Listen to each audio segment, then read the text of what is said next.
Welcome to Capital Class. I'm Adam Geary. We founded Capital Class to share candid conversations with market-leading businesses while humanizing the journey of constructing an enterprise. Normally, predicting the future is often reserved for late-night infomercials and roadside tarot card rooms. However, in today's evolving economy, the prediction that AI will evolve the way you work, live, and learn is almost a certainty. Furthermore, the likelihood we will all need to continue our education is basically a guarantee, even for this podcast host. While these concepts may be unsettling, there are leaders thinking about how we evolve with a technological tidal wave. To consider these opportunities for freedom and exploration.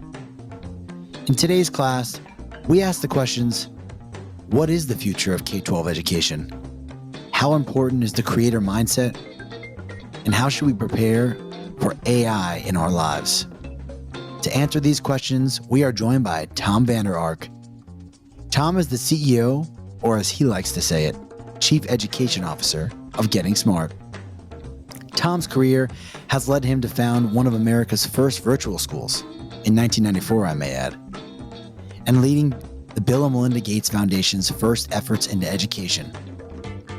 Tom's made a career predicting, accurately in most cases, some of the most important education advancements of our times. We pose these questions and many more in today's episode of Capital Class. We hope you enjoy. Today we are joined by Tom Vander Ark, CEO of Getting Smart. Tom, welcome to the show. Hey, Adam. Great to be with you. Tom, I must admit, by far one of the most unique business names, Getting Smart. What is it you guys do?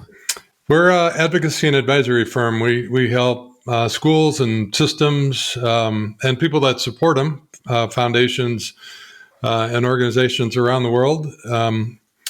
We advise clients, and we stand up advocacy campaigns around emerging issues. And the link between the two is our goal is to help education leaders figure out what to do next.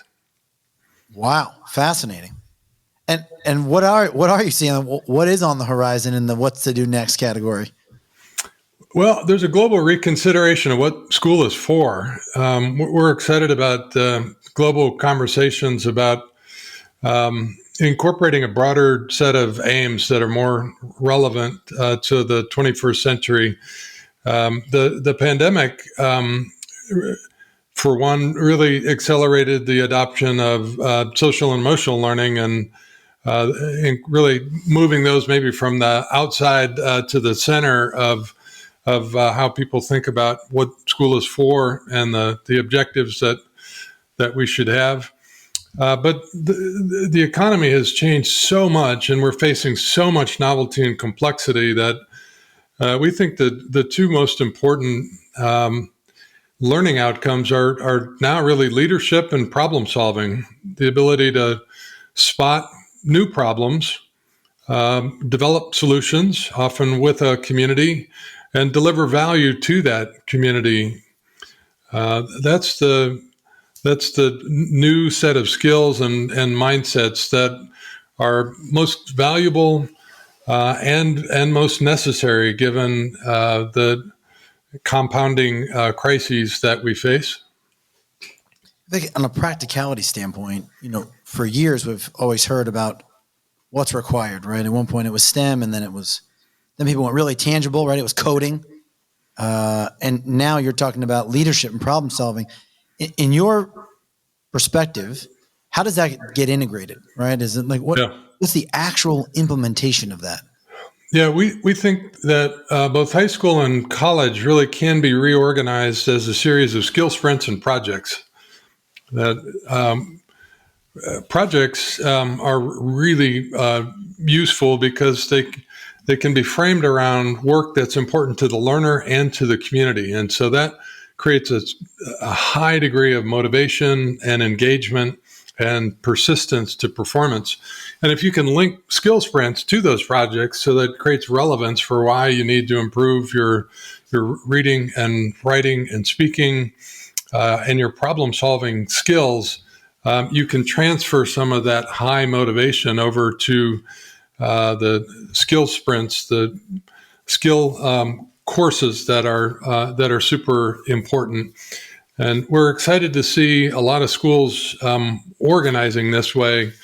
A quick example is Purdue Polytechnic in Indianapolis is a school that uses blended learning strategies to help every learner move as fast as they can in skill and content areas. And then they work with business partners to identify problems and then tee those up. Students can bid on those projects and then take on a problem that they're interested in, that's important to a client, and experience delivering value in that business sense when they're 16 or 17 years old. Basically taking it straight from the classroom into application, but almost as if the application matters. They're using the experience as the actual lesson, and then we're tying that back to school, not the other way around, where you read a book and then participated. This would be almost the inverse. And behind that is the new skill of co-authoring.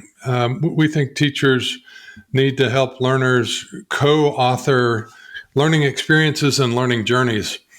In fact, the Superintendents Association in their great report, Learning 2025, adopted this idea of co-authoring as being one of the important directions for the future.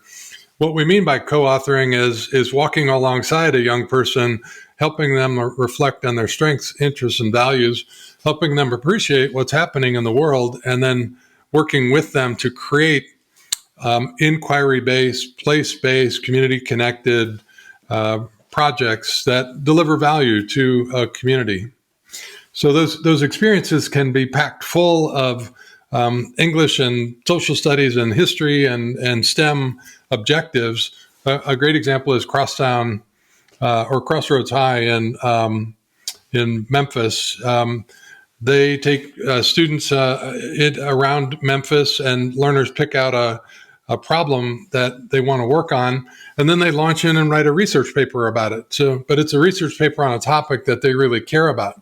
Then they use design thinking to build solutions, and they deliver those solutions to people in the community. So that's a great example from Crosstown High of how the teacher and the student work together to build projects that are packed with valuable academic skills, but important to the learner and the community. I think historically this was something that would happen in the classroom organically or on accident. You're talking about something incredibly intentional. Would accountability need to be changed for this to fit in a more congruent way?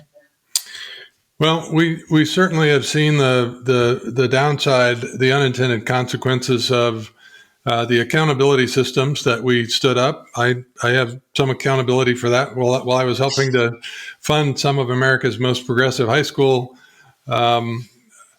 networks, I was also helping to sponsor all the organizations that wrote and helped pass No Child Left Behind. And I thought adding measurement to the system was a really important equity component, but it's our focus on testing has sort of swamped a lot of efforts at good teaching and deeper learning.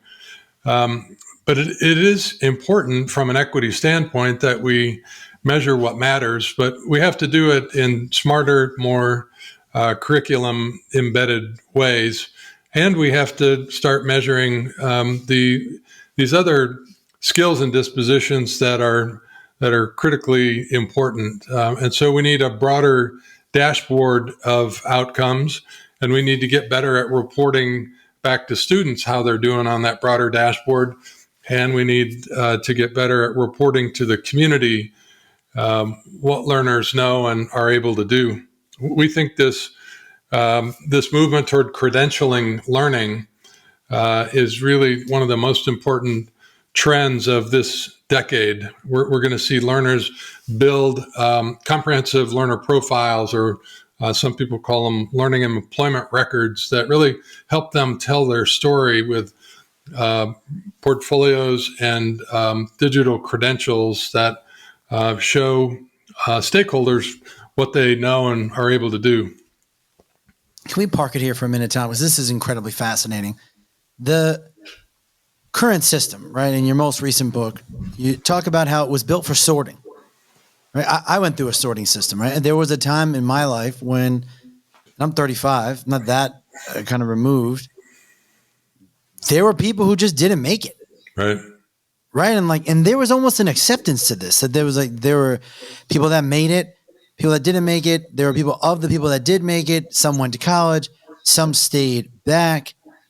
And I think, the interesting piece to this is, isn't it some ways the education that you're describing requires a lot, as in a lot of community buy-in, a lot of teacher.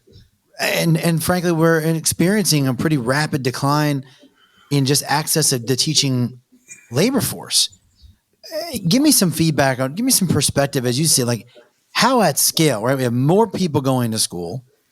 The expectation is that everybody achieves, which is great. I agree. And what you're now talking about is something that would be almost but I can't even contemplate what it would require to execute, yet it must be happening.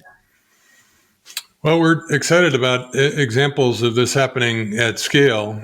In Kansas City, on both sides of the state line, there's an initiative called Real World Learning, and a set of community agreements have mobilized 600 business and civic partners to support more than 75 high schools that are adding real-world learning experiences for every learner. And those include client-connected projects and entrepreneurial experiences and internships, as well as college credit and industry credentials.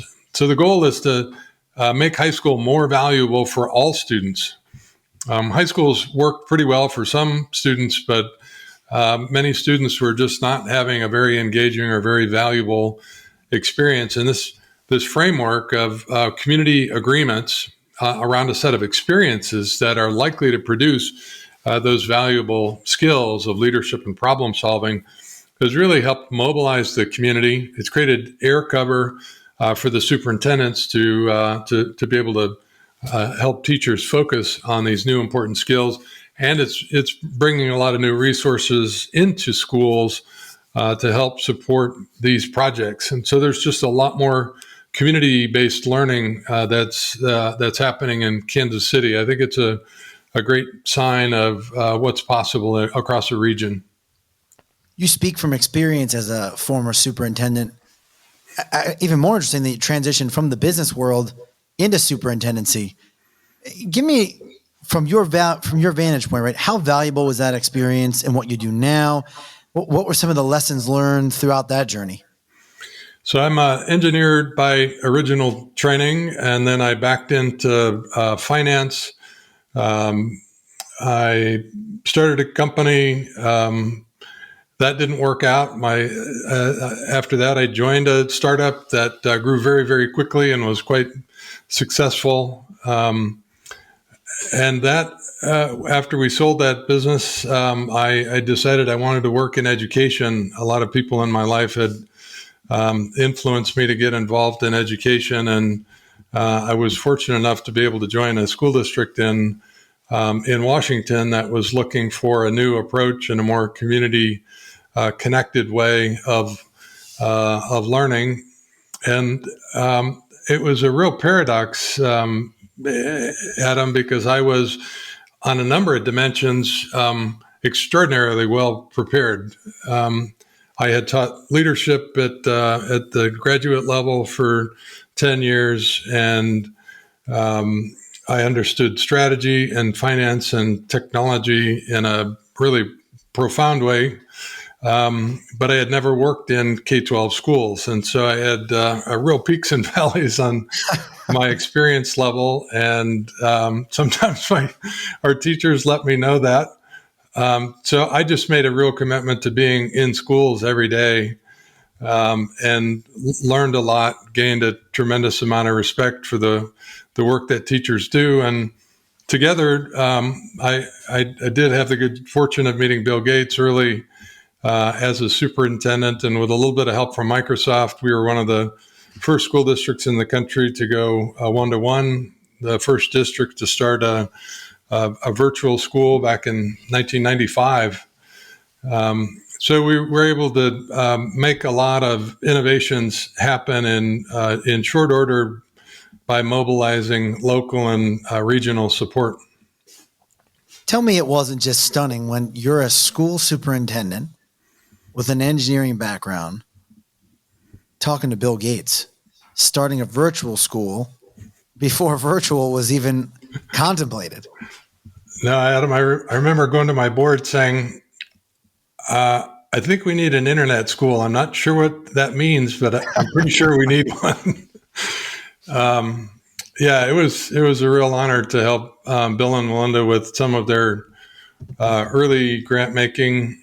I helped them develop leadership curriculum to help train all the principals in Washington State on how to use technology. Remember, this is 1994, the first year that we saw www show up on the cover of Time magazine. So this was new to all of us. We were all trying to figure out how to use email and how we ought to be thinking about teaching and learning systems. And so I had the chance to work with them and then help them launch their foundation. It was called the Gates Library Foundation, and then the Gates Learning Foundation, and then we changed the name to the Bill and Melinda Gates Foundation the beginning of 2000.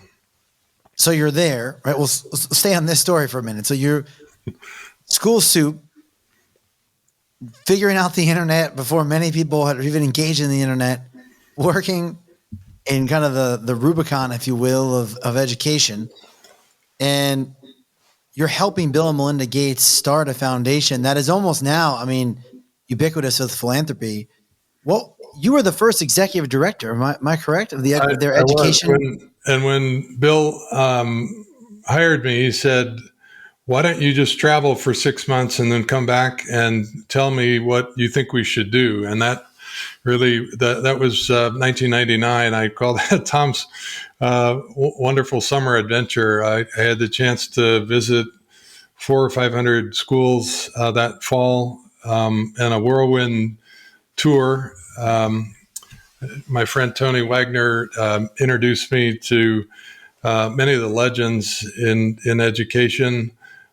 We would see a number of schools every day, and it was a real eye-opening experience in two respects. One is we visited some of the most challenging neighborhoods and most challenged schools in America, and we also visited a number of super innovative schools that I really didn't know anything about as a superintendent. So it was a wonderful learning experience, and it's why I still claim to have visited more schools than anybody on the planet. Undisputed champion. So you visit these schools and you come back with some of these lessons. I mean, you obviously tried a number of things during your tenure at the Bill and Melinda Gates Foundation. What worked and what seemed to be maybe harder to get off the ground? Yeah. We, after that 6-month tour, we developed a set of 7 characteristics of effective schools. A lot of people remember the small characteristic of being communities of typically about 100 students per grade, but we had 7 characteristics of effective teaching, of a coherent academic program, sustained leadership. And so we really launched 2 big initiatives. One was to start as many new high schools as we could in cities that had a really big dropout problem. We also identified that the national graduation rate was only about 66%. So we really wanted to go after that by starting great new high schools wherever we could. And then secondly, trying to provide support to about 800 of the most challenged existing high schools in America. We ended up spending about $1 billion on both of those efforts. On the new school front, we helped start almost, more than 1,200 new schools, and that worked very, very well. Almost all of those schools still exist and perform at very high levels. There's many strands of that continue to go strong today. Things like the early college high school initiative and PTech, these schools that combine high school and college and technical experience. Our efforts to transform existing schools didn't work as well, and anybody that's tried to turn around a really struggling school knows that it's extraordinarily challenging. And so I would say few of those 800 efforts really resulted in a sustainable turnaround. I'm sure that was maybe disappointing and be frustrating, but it was also, at least at minimum, have to make a run at it. There's a lot of good that came from that. I mentioned Kansas City, and an example of work that we supported there was Kansas City, Kansas was one of the first districts in the country to move to small learning communities, and they did it so thoughtfully that their graduation rate jumped from mid 60s to the mid 80s very, very quickly.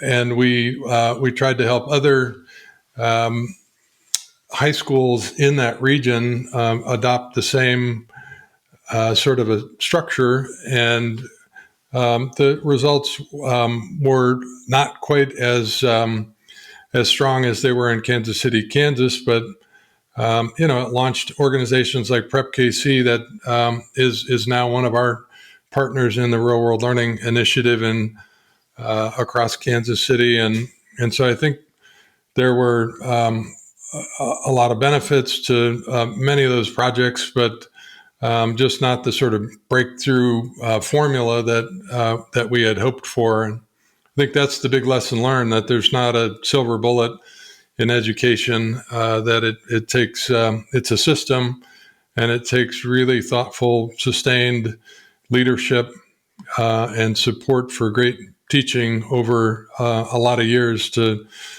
really improve learning opportunities across the region. Bringing that back to the start of our conversation, in some ways, with that same mindset, right, it is feasible that maybe some of the community-based work, there's a system that would work great, and then there may be something we haven't contemplated that will be required to kind of pull the rest of the schools forward. Is that a fair analysis? Sure.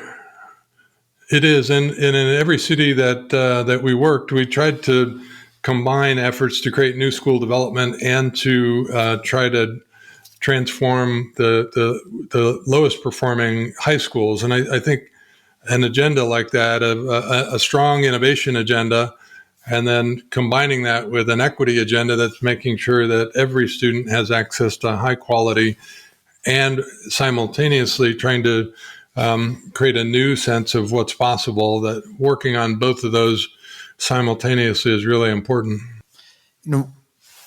It sounds like, Tom, along your journey, you've really been at the forefront of many things, right? You're in a startup business that spun you out, and then you started up a school, and then you started up, the time with Bill and Melinda Gates. Looking forward, right? We talk a lot about workforce. It's become the topic du jour of politicians, and it's a feel good, right? Advancing our workforce, upskilling, reskilling. But implicit in that is a lot of work, right? This is the person that needs to be upskilled and reskilled. That is code word for back to school, training, OJT. When you think about kind of the next innovation, the next iteration of workforce in this same mindset, right? That as you've looked forward already, what do you see? Like, what does that future look like? Let me make a quick statement before I answer that question. Certainly. I feel really paradoxical about the opportunity set in front of us. On one hand, there's never been a better time to be a young person. The opportunity for every young person in America to make a difference, not just make a living, but to make a meaningful impact has never been better. In high school, you can do extraordinary work today. You can launch a campaign, you can code an app, you can build a business. There's never been better access to capital, both venture and philanthropic. It's never been easier to learn how to code. The learning opportunities that exist in both the formal and informal setting are just extraordinary. And so from that standpoint, it's an exciting time to be alive, and there's a lot of work to do. And it's neat to see teenagers around the globe so actively involved in difference making. The flip side of it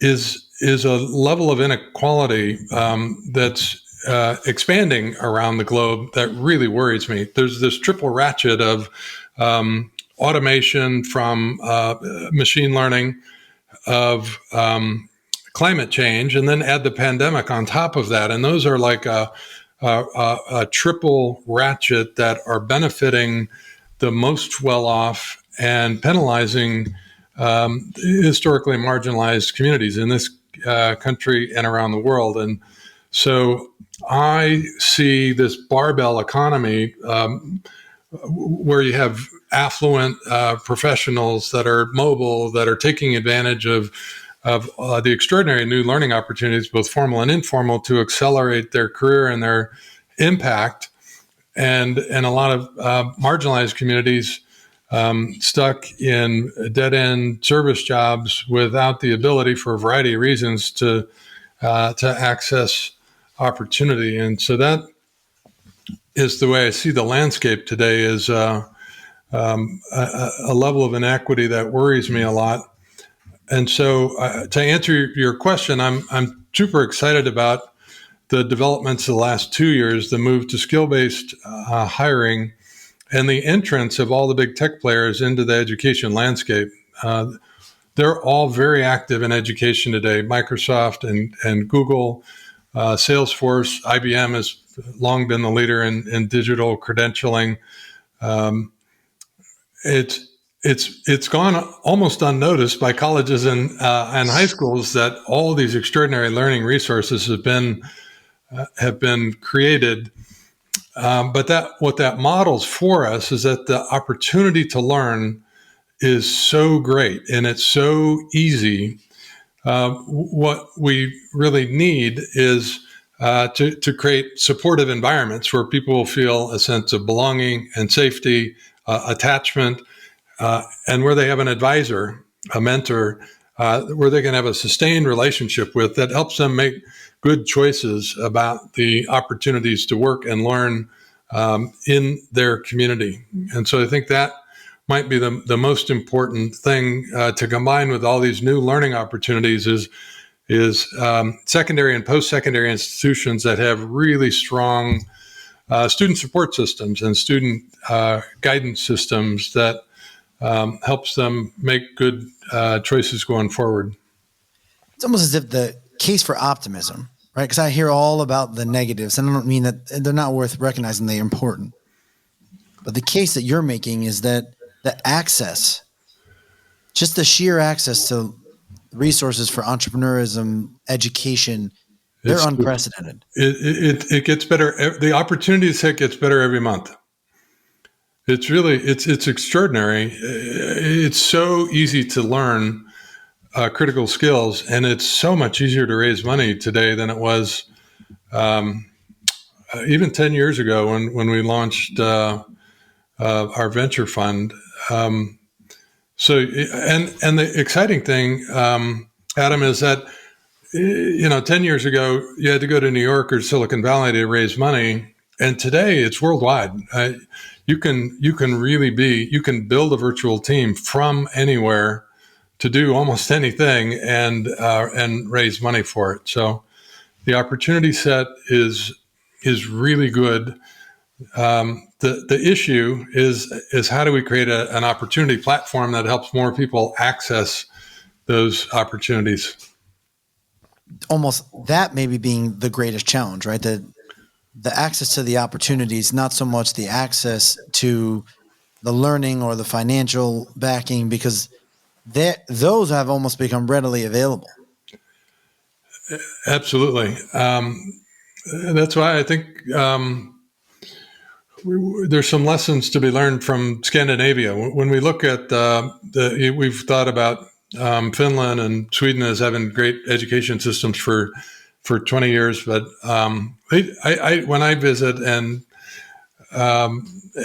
compare, I think their social contract has more to do with the student success than the differences that I see in school pedagogy.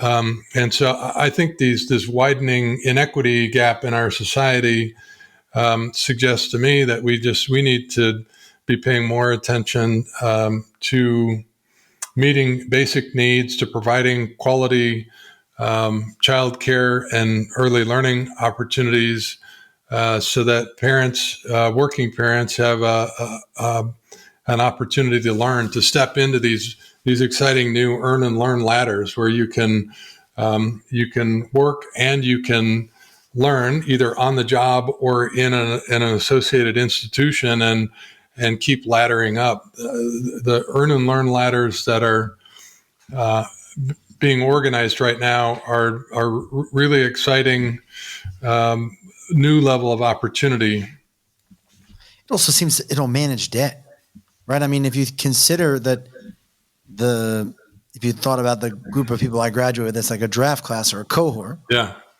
The predominant number of them who left with debt were then forced to make earning decisions that potentially limited them long term because of the need to manage the debt load that they incurred for basic education. Yeah, this is a great point, Adam. The older I get, the more I think about unintended consequences. But our plank at the Bill and Melinda Gates in 2000 was all kids college ready. That was sort of adopted nationally as all kids go to college.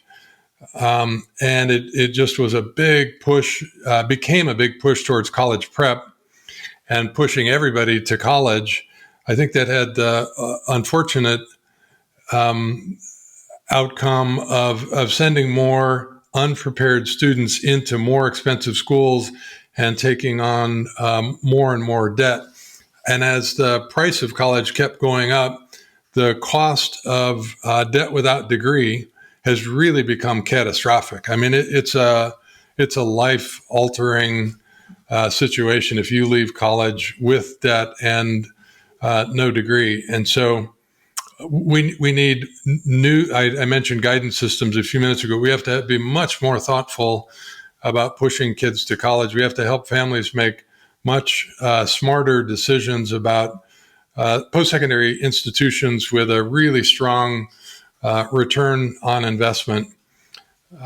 There's just so many great career pathways now where you can earn and learn and very quickly step into high-wage employment, but employment that doesn't cap you out, but opens up opportunities to continue to learn and to continue to advance, either as an employee or as an entrepreneur. So guidance is super important. I'll mention our friends at the San Diego Workforce Partnership, workforce.org, best example of personalized and localized guidance in America.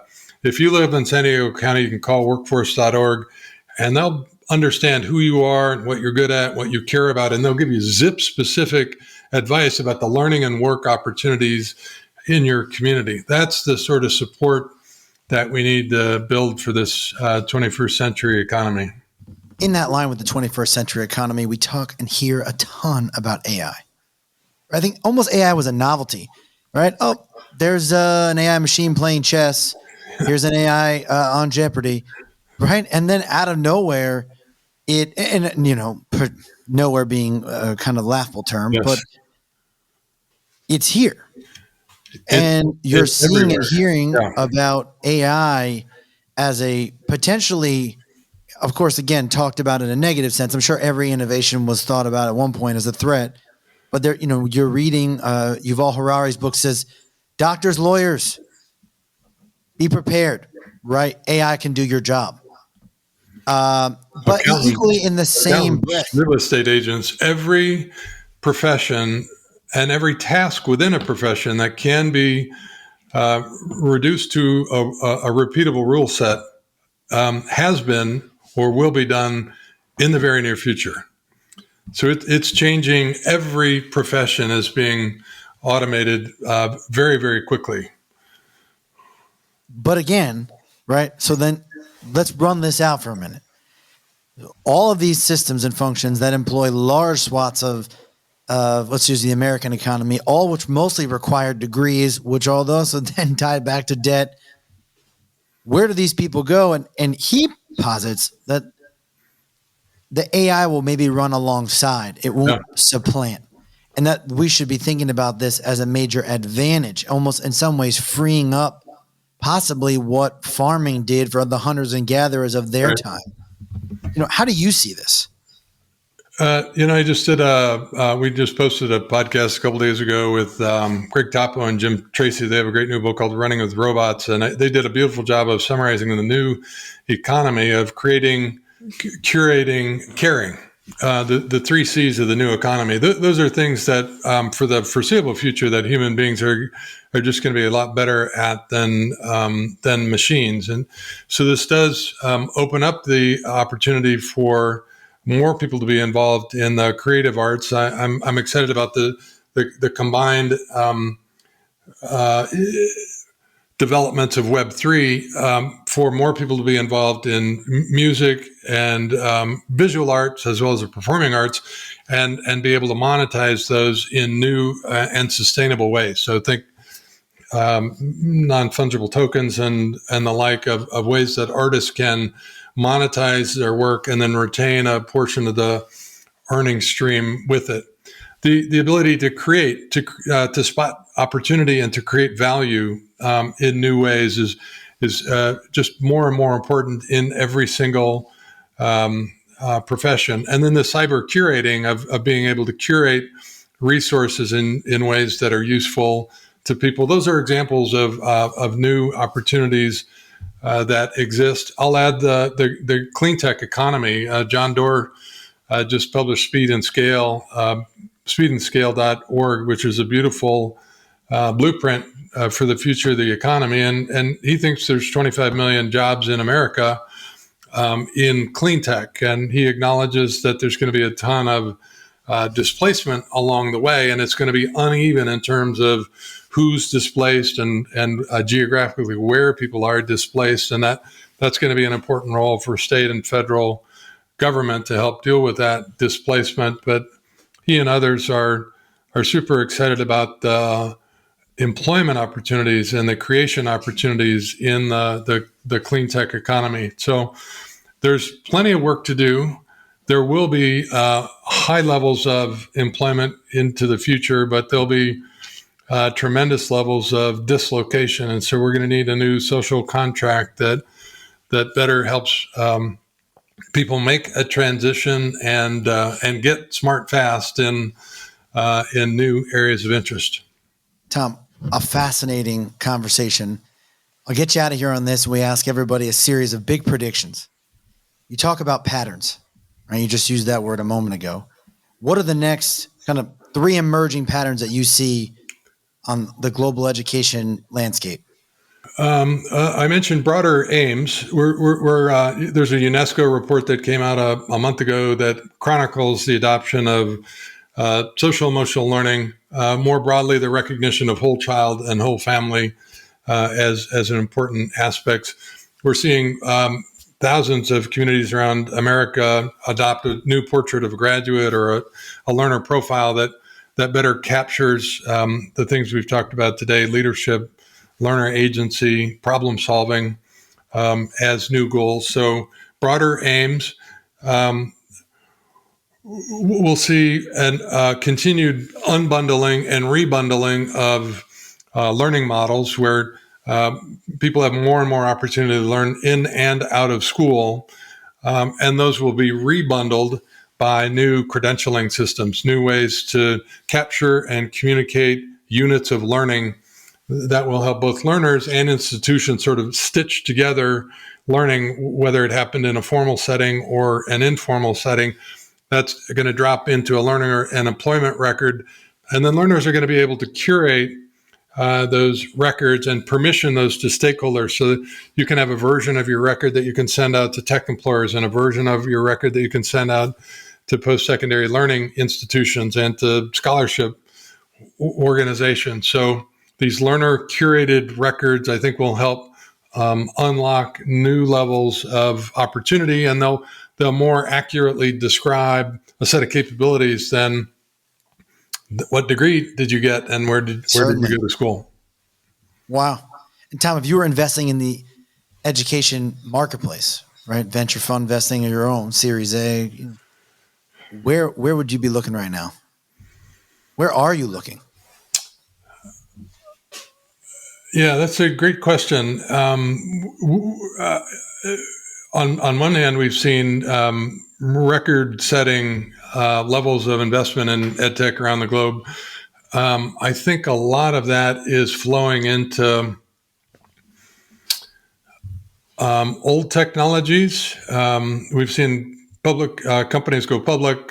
These old learning management systems that look a lot like they did 20 years ago when they were designed for higher education, and they to me they have little to do with what human development looks like today. So there is an opportunity for new learner experience platforms, new platforms that both provoke, support new kinds of learning experiences, and then capture and communicate that in new ways. So that might be two categories of learner experience platforms and credentialing systems.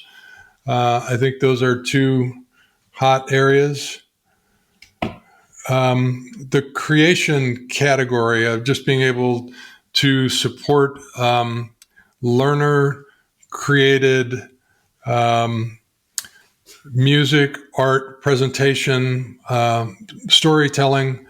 I think that's an exciting category, not just in education, but more broadly. And any specific companies that you're keeping your eyes on? Anything that any one of the, and you don't have to share if it's proprietary. There's a great spin out from Arizona State called JourneyDo. That is an example of what I was describing.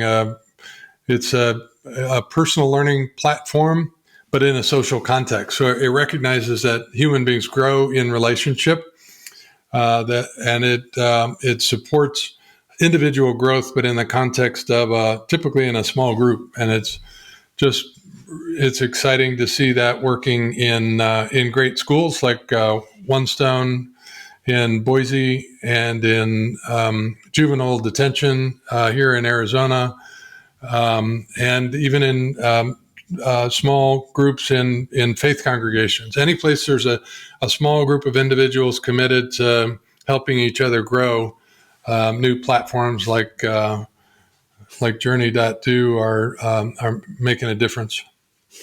Tom, we'll close on this. I'd almost be remiss if I didn't ask. It's not often we have someone on the show who's had a direct firsthand interaction with Bill Gates. And I watched Bill's documentary on Netflix. You know, he seems like an incredibly inquisitive, challenging, delightful. I mean, kind of every attribute you could describe. If you give us just an anecdote about your time working with him, what was that experience like? He is the fastest learner that I've ever experienced. And just two examples of that. He and Melinda would always come to meetings extraordinarily well prepared, and I'd say, "Would you like me to go through the deck?" And they'd say, "No, we've read the deck. We have questions." And he could combine facts, he'd say this fact on page 2 and this fact on page 17. And if you triangulate those and project them out, you'd have this result. Isn't that right? And so the ability to synthesize data at scale quickly is just something I still haven't seen anybody do better. The other thing I really appreciate about Bill is his Think Weeks. I was on this was mentioned on a Tim Ferriss podcast this morning. Bill would take a box of books out to the Hood Canal in Washington State and read them all and synthesize them and come back on Monday morning, one of the smartest people on the planet on that subject. So like he did that once on carbon and carbon sequestration. And I've just never seen anyone be able to devour and synthesize so much technical content so quickly. So just he's an extraordinary individual, and I really appreciate his commitment to impact both in education and health and global development. I think they're just a great example of what people that are blessed with means can do. Tom, well said. Thank you so much for joining the show. Tom, if our listeners want to stay in touch, want to kind of follow some of your very valuable lessons, what's the best way to get a hold of you? Yeah, check out gettingsmart.com. You can find me on Twitter at T Vander Ark. If you want to watch my cycling adventures and school visits, you can find me at Tom Vander Ark on Instagram. And if you want to join my vegetarian cooking channel, epic.veg on Instagram, I'll see you there. I'm always glad to join a fellow veg. Tom, wonderful having you on Capital Class. Thank you so much for joining the show. Thanks, Adam. Thank you for joining today's class with Tom Vander Ark. Tom's made a career looking forward and embracing the emergent trend as an opportunity. We hope you enjoyed this episode. If you have an idea for our next class, please email me directly at adam.geary@gmail.com. You've been listening to Capital Class, a venture with the Strategos Podcast Network. Learn more at strategosgroup.com. I'm Adam Geary. Class is closed.